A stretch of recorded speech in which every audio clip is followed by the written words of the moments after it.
Okay, hello and welcome everyone. And this is another student success interview we have. Today we are with Laith. How you doing, Laith? You all right? I'm doing great. Thank you. How about you? Very well, thank you. Very well. So this is an exciting one because Laith, where are you from, by the way? I am from Germany, but originally from Jordan. Germany, originally from Jordan. Okay, cool. So I know a lot of you guys have questions about, okay, I might be from a different country. English might be my second language. Now we have Laith here. He's from Germany, right? He's got excellent English. He's got slight bit of European accent, but still he's made money through high ticket sales. So I just want to, you know, keep you assured that you can do this, whatever kind of language barriers you think you may have. Okay. So, Laith, I just want to quickly deep dive. So, tell us a bit about yourself and where you were before high ticket sales in terms of your job, your finances, etc. Before joining High Ticket Sales, I was trying to make money online because I had school and I don't want to go to a normal job and make money there because I didn't have that time. I tried trading, day trading, but it wasn't successful for me. I lost money instead of making money.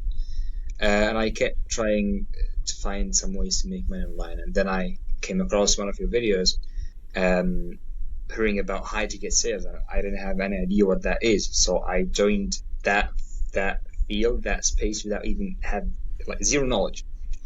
Hmm. And then I just told myself I would like to, yeah, try this, and because I saw that potential and everything was presented that it actually makes sense. It should work like for anyone who actually puts that work in. So that were why were at before joining Hiding Sales. Okay, cool. So, Laith, how old are you, by the way? I am 20 years old. 20 years old. Okay, wow, brilliant, brilliant. So you're 20 years old. You didn't want to go into the 9 to 5. Did you study at university or anything like that, or I'm what gonna was your start right now. situation? I was high school. Now I'm gonna start go to university. Okay, excellent, excellent. And so you wanted to get into high ticket sales because you wanted to make money online. Now, obviously, you tried day trading. From day trading to high ticket sales is a big, like Yeah. a big gap. So, what kind of made you get into sales? Why did you think you were good enough for sales? Good question. I didn't think I was good in sales, but I didn't find day trading something I could rely on. I didn't find that stable for me at least. So I wasn't like 100% convinced from day trading. Like I could spend like 5 hours a day just to make these $20, and maybe another day I would lose like $100. So it didn't make Mm, sense for me. So that's why I was trying to find another business model that could work for me. And I found sales, highly sales, what made more sense for me. Like there was drop shipping, but then it was like more complicated for me. So I thought I would just step away from that. yeah, yeah. So, high ticket sales is basically quite a simple approach because you're just taking phone calls or you're DM setting people, right? So that makes sense. Now, in terms of going into the program, right? What were the main things that you learned? Because obviously, what we teach is mindset, which we call the Genesis principle. We teach you how to sell correctly, appointment setting and closing, and we also teach you how to find roles. And sometimes we have recruiters as well that can help you find roles as well. So, out of the whole program, what do you think the best, let's say, two or three things were that you learned, whether it would be mindset, sales, or finding roles? I'd say the most thing that I got excited in it was sales itself, like how to sell, whether that in closing or setting. That was something new for me, and I didn't know that there is actually so much to learn behind that. So I just thought, yeah, anyone can sell something or something like this. But then when I got to the closing phase, for example, where it's actually you need to structure, for example, the call and need to ask the right questions, ask these prompting questions. Then you have that whole section with objection handling, for example. That's where your creativity needs to enter in that game, that field. So that was something interesting, and also even finding the job. It wasn't like you're alone and you need to find out on your own. There was also like a lot of videos you can find Facebook, Instagram, TikTok, and so on. So I had a lot of options to go and find a job. For me, it was like I need to find it. It's impossible not to find a job for me. So I Mm, thought there's so much resources. If I wouldn't find something, that's on me, not on the resources. mm, mm. And that's the right mindset to have, because we always tell people when they come into any program, could be anything, that you are responsible for your own success. All the Exactly. resources are there. It's just up to you to implement it, right? So that's a very good mindset to have, especially in your 20s. I think you go very far with that mindset. Yeah, thanks. So did you have any sales experience before you got into high ticket sales? Nothing, nothing, No, like retail jobs, anything to do with sales? Okay, nothing to do with sales. good. So yet another testimony to people not having sales, coming into high ticket sales and making money through it, right? Okay, good. So now let's talk a bit about your kind of English and your accent. Was there any barrier in terms of you applying for roles? Did anyone, any business owner outrightly say, you know what, your English isn't that good or anything like that? Um, Tell me a bit more about the difficulties, just in case there's someone in your shoes. Maybe they have a bit of an accent, maybe English is their second language. Let's Yeah, understand yeah, a bit more about that. yeah. To be honest, at the beginning, I thought that would be an obstacle for me. Like, I'm not speaking that like fluent English, and you can tell from now I could make some mistakes and so on. But if you think about it, it's actually normal because you're human beings and you just learn a new language and you could make these mistakes. Yeah, So it's not that big deal if you think about that. And if anyone's mind chooses, just forget about this.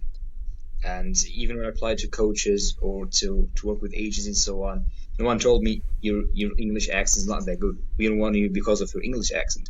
If mm, they wouldn't want me, it's only because of my skills. And they wanted me, for example, because of my skills. They didn't even look at my or hear my English accent.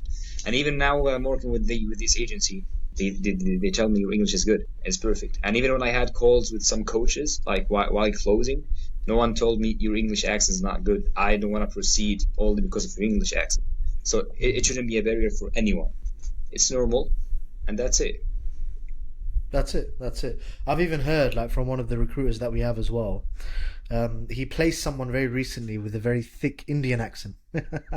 So even anyone can get placed, basically, right? Yeah, So that's good, because really sales is all about understanding the person. And if you can yeah, do that and communicate with them in a way where they understand what their problem is and what the solution is, and then you're there to convince them, then that's basically how you make the sale. yeah. Okay, Laith. So tell us more about the journey towards your first uh, appointment setting role. Okay, that's these memories. Yeah, it was great. Like I felt like I got what I need. And it's actually came through the group we have had in the coaching program. Someone posted that there is someone who's looking for an appointment setter, and I just applied to that, and I started my journey there. Now it wasn't the best, just to say, but it was good for someone who's just want to start in that role. And I need to mention that anyone who that when I entered this field, you don't need to expect like I will make 10K a month starting like the first month I'm gonna work as appointment setter or like closer. It's normal to start small and then you're gonna grow. And that's what happened with me. Like I have worked for 5 months. I stick to that. Like I could have gone somewhere else and find for like other opportunities, but I had school and I wanted to start searching again and yeah, Mm, that stress. So I just told myself, okay, just stick to that. It's small, okay, but you're just gaining that experience. And that actually what happened. Like after 5 months, I got hired by an agency, a bigger agency. mm. Like it's B2B, not B2C, like with other coaches, which Yes. was great. And they took me just because of these skills that I had gathered through these 5 months where I worked with small coaches. Mm. Yeah. So that was great. Excellent. Excellent. And tell me about like the roles and responsibilities you had as a setter. What would your daily life look like as an appointment setter? It's really basic. Like the coach gets some messages like in inbox, and then I just try to reply to these prospects or leads that are interested in working with this coach. And maybe if they have like two step posts or story where they just comment something or reply something in a story, and then I'm gonna just reply to them and yeah, take it from there, understand what their needs, why they want to work with this coach, and then make them book a call with the coach. Excellent. Excellent. And in terms of the role that you landed, I know that was through a person that I spoke to. He was actually looking for setters, so he had an agency, right? And he was actually very impressed with the work that you delivered. He even gave me a testimonial saying like, you train your setters very well, right? Which is a testimony to you. So how much were you able to earn from that role? That was I was like really happy with that, to be honest. So far I hit maybe 8K USD dollars. Wow. There was like April was my best month ever. I Mm. made 3,700 $3,700. as a Wow. setter, Okay. not even closer. So that was great. Brilliant, brilliant. And how does that make you feel? Obviously, you're 20 years old. You were looking for ways to make money. You finally found something. Finally, I, I 3,700 in your bank. That's a lot I of can't money, even bro. imagine what I felt that month, like seeing that 3,700. I couldn't even imagine that I would make that much money in 1 month. I Mm, couldn't even imagine that. crazy, crazy. So, what are your plans moving forward now within this particular industry? To be honest, I'm trying to transition to closing, Okay. and if I can even combine like setting and closing, because now I'm just working as a setter like for 2 3 hours a day, not even full time, just 2 3 hours a day. And I was able to do setting while being in school. So that was great. Now I have more time. Like I still have like 3 4 months before university, so I'm planning to transition to closing. Then I'm gonna start Yeah. like closing and setting at the same time. Okay, okay. And what are the prospects like in terms of jobs out there for setters and closers? Because a lot of people on the outside, they perhaps think that it's very saturated, I can't find a job, etc. What kind of experience do you have around that? I don't think the field is not saturated, to be honest. Like there is tons of coaches that just start their business every single day. So they maybe at the beginning they don't need a setter or a closer, but Mm, I'm really sure, 100% sure that after like 1 month, 2 months, they will need a setter because they can't even handle these inbox and DMs that they get every single day alone. So they need someone. It's only about finding the good strategy and the right strategy to reach out to them, and then mm, you define that. Like it doesn't make sense if you want to become a seller and get a job, it doesn't make sense like to wait until someone reaches out to you, or just reach out to 2 3 people every day. That's not enough, just to be honest. Like mm. you have the time, you don't have anything to do, just reach out to 25 people every single day, and after 1 month maybe you could have like 10 offers because Yeah, they need that. exactly. Yeah, and in fact, very recently I came across a doctor who has a coaching program helping people get over a particular medical condition. And just within the first month, he blew up organically on TikTok, and he had 500 messages to deal with. Yeah, So what you're saying is absolutely right. All these coaches, they get into the industry, and then within a certain time frame, they blow up. They have so many messages, and they can't handle all these messages themselves. It's just yeah. too long. They need to focus on marketing, fulfillment, and that's where the setter comes in. So okay, cool. That makes sense. So I noticed you mentioned you obviously had your school, and then you were working 2 3 hours as an appointment setter. What was you earning when you were working 2 3 hours? It was like all of this was 2 3 hours. Like even that 3,700 was only 2 3 hours a day. Oh wow, okay, brilliant. So yeah, That answers the question then. Yeah, okay, yeah, perfect. And the reason I ask that, Lath, is because a lot of people ask the main question that we get: Can I do this alongside my 9 to 5 or university or whatever it is that they're absolutely. doing? Absolutely, yeah. Yeah, yeah. Okay, Like cool. I would structure that. Like for example, there is some messages like from the previous day. So what you can do is, Mm, for example, just before work or before my school day, I just answer these to these prospects and leads. And then like during school, if I get a new message, fresh message, I would answer that. And after school, I would like follow up to like like a week ago or something, or 3 days ago. Yeah, so just structure that. So like I wouldn't even like do 3 days, 3 hours a row. Just you can split that during the day. excellent, excellent. So you can, manage like a full-time day in Yeah, education or work alongside the appointment setting role. Excellent. And just for everyone to know here as well, the audience, most of our students, they have full-time job, they have kids, they have university, they have one or all of those commitments. yet they still are able to find part-time roles and still earn a very healthy amount as well. Okay, Laith.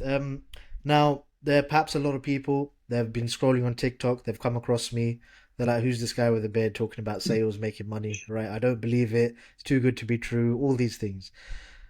If someone is sitting on the fence and they're like, "Shall I go with him? Shall I not go with him?" What would you say? What would your advice be? I would tell them that I was in the same place. I was just like, should I do it? Should I do it? Should I not do it? But Mm, just to be honest, if like look around you, there's tons of business models out there. Like people are trying everything, and some could become successful, some's not, and the success rate from business to another is likely different. For example, drop shipping. It is successful and it's great amount of money if you succeed in that, but the success rate in that is, so far as I know, it's not that high. Where mm, when I took a look at high ticket sales, for me it's like if you want to really do that, if you want to succeed, it's impossible not to succeed in that. But mm, only if you enter that with the right mindset. It doesn't make sense if you were to join and invest in yourself and then say, yeah, now I just want these jobs come to me. That doesn't make sense. So mm, that's not only in high ticket sales, in anything. You need to come with that right mindset. It's not magic. It's not like as when you invest in yourself, magic will happen and then you're making that money online. It doesn't work like this. So mm. I would definitely recommend high ticket sales, but only with the right mindset. Absolutely, absolutely. And that's crucial because we can literally give you all the tools and resources, but if you don't have the right mindset, what's going to happen is that you're going to quit, you're going to give up, you're going to fail, and then just, think, throw it all away and go for something else. And this is going to turn into a cycle that you're never going Exactly. to get anywhere like that. So that's the problem that hopefully, after listening to Lath, hopefully you can stay away from. So, Lath, another question that people have as well is what kind of businesses do you work with? Like, what do those businesses do? What are their offers? Okay, that's a good question, and that could be actually anything. While what I had, I worked with it could be fitness coaches, for example. Um, I'm now working with lead generation agency, and Mm-hmm. there's tons of them. Just to be honest, tons of them out Yeah, there there's that tons, man. actually need setters, and there's some agencies that need two and three setters at the same time because they have so much volume. Mm, There's tons of fitness coaches out there that need setters because they mm-hmm. offer that, yeah, programs, tons of them. Um, they could be business coaches. If you go to LinkedIn, for example, it's full with business coaches, leadership coaches, executive coaches. Mm. All of these are coaches that need help eventually. If someone approaches this and they're like, you know what, I think this is something I want to try, but I'm a bit scared. What if I don't make it? What if it goes wrong? What if I lose money that I've invested in the coaching program? How would you respond to that? How would you encourage them to Yeah. actually, make it work? Okay. Uh, I thought of that at the beginning. Like, what if I would just lose money? Why wouldn't succeed in that? And that's a mistake itself. Like, why would Mm, you think you wouldn't make that? Like, you can take a look around you. There's tons of people that have tried this and they have succeeded. So why would you put yourself in that situation and say, what if I wouldn't make that? What if I would lose money?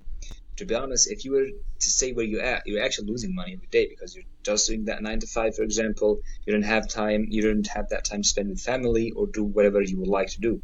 So you're actually losing. So you wouldn't lose anything if you just stay where you're at. Okay, let me repeat. that's fine. That's fine. Where should I from the beginning or just from the sentence where I You believe you I can do it from the beginning. Yeah. okay. Okay, to be honest, I was in that place. Like I was like, would I lose money? What would happen if I were not to succeed in that? And that was a mistake itself. Because why would you put yourself in that situation, say, I wouldn't make that, or ask yourself and Mm, so on. That's not the right mindset to start anything in the world. You should just and you could just take a look around you. You'll see tons of people that have made that succeeded in that. So why would you tell yourself that thing? And um, if you were wondering if you're losing money, you're actually. losing money now because you're sticking to that 9 to 5. You don't have that much time to spend with family. So it's actually losing. So, and anything around you, anything in business needs to be that risk. There is some risk that you need to take. And that's actually the difference between a successful person and someone who's going to stay where he is at.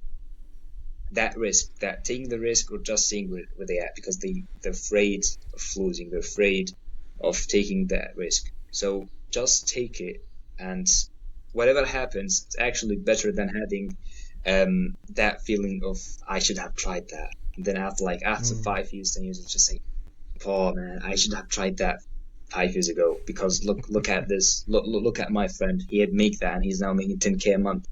So Yeah. well, it's not a good feeling. So yeah, Yeah, I've felt that as well. I've felt that as well. To be honest, every time Bitcoin goes up, I'm like, oh man, why did I invest? yeah, And it's the exact same thing with any opportunity. yeah, Everything is going to come to a point where it's going to get a bit saturated. It's going to get a bit more difficult. So get in early and then make the money. Then you don't have to worry. Then you don't have to worry. exactly. Um, but yeah, Laith, I appreciate your insights. I'm sure this was very helpful for the audience and the viewers, for those who are in high ticket sales and those who are looking to get in as well. And just to summarize, Laith here, he had no sales experience and he's been able to earn around 3.7k USD in a particular month at 20 years old, right? So very, very well done to you. Laith, also, if you're still looking for like other roles potentially, I've got a new recruiter on and you can kind of apply through him, and I think he'll be able to give you some good roles as well. So message me for that, and then I can get you in contact with him. But yeah, towards the audience anyway. Thanks for listening, and we'll see you in another episode. Thanks a lot, Laith. Appreciate it.